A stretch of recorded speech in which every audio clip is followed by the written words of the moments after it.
Adottai 3 piantine di Altea un paio di anni fa. Provenivano dall'unica colonia di Altea spontanea presente ai margini di Pisa. Raccolsi le piante a fine fioritura e le impiantai. Ora la mia colonia vanta alcune decine di esemplari ed è uno spettacolo osservarla in piena fioritura in estate. Rara da trovarsi allo stato spontaneo, l'Altea coltivata compare talvolta in alcuni giardini come pianta ornamentale o in prossimità delle arnie come eccellente mellifera.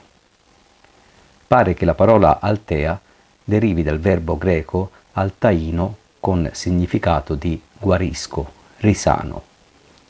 Nota da millenni per le sue vaste proprietà curative, l'Altea officinalis è citata da varie fonti antiche. Ippocrate la consigliava per trattare contusioni, emorragie e ferite. Dioscoride la raccomandava per i morsi e le punture di insetto, per il mal di denti e come antidoto contro i veleni.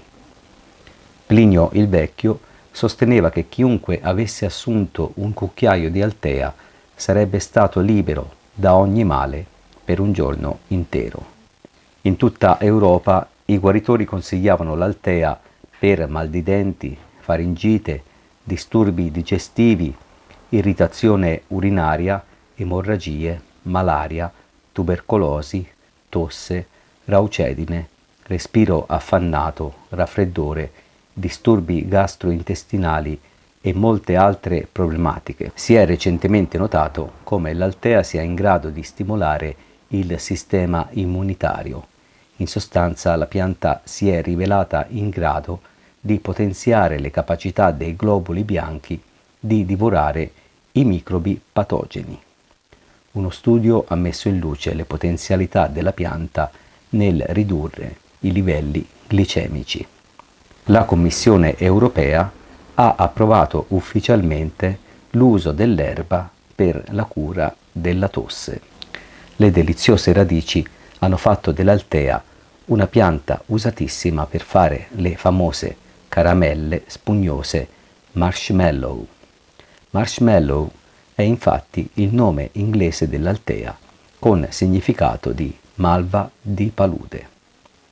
L'alto contenuto di mucillagini presente nelle radici della pianta consentiva infatti la preparazione delle famose caramelle spumose.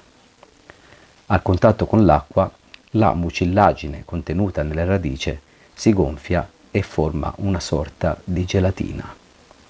Viene da pensare che le marshmallow fossero anche una sorta di medicina, come spesso avviene e come tramandato dagli antichi che sostenevano che ogni cibo fosse una cura. Non è un caso, infatti, che le marshmallow originali venissero utilizzate anche per il trattamento di mal di gola, tosse, raffreddore, raucedine, asma e bronchite. Per preparare le marshmallow, le radici venivano sbucciate e fatte bollire per farle ammorbidire e per far loro sviluppare il caratteristico sapore dolciastro.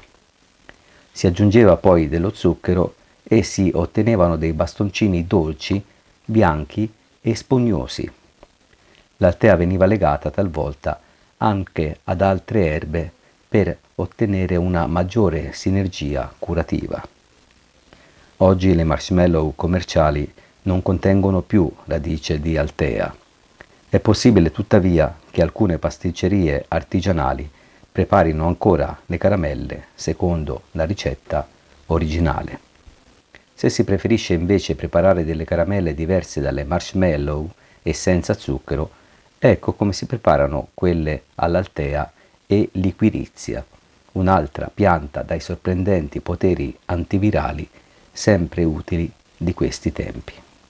Ingredienti: 100 g di radice di Altea essiccata, 30 g di radice di liquirizia essiccata, 3 cucchiai di miele. Ecco la procedura. Macinare le radici di Altea per ridurre in finissima polvere e setacciarla. Fare lo stesso con le radici di liquirizia. Mettere quindi in una ciotola 3 cucchiai di radice di altea e 1 di liquirizia.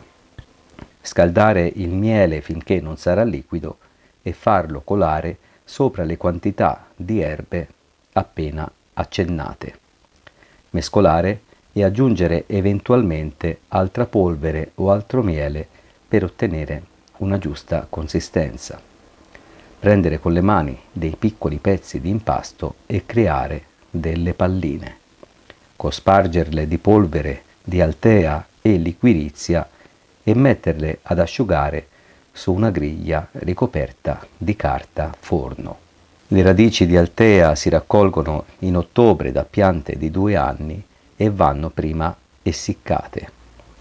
È necessario preservare le colonie di altea spontanea ed è quindi opportuno attingere in modo attento e misurato alle radici. Buona dolcezza e buona protezione da parte della natura a tutti. Arrivederci.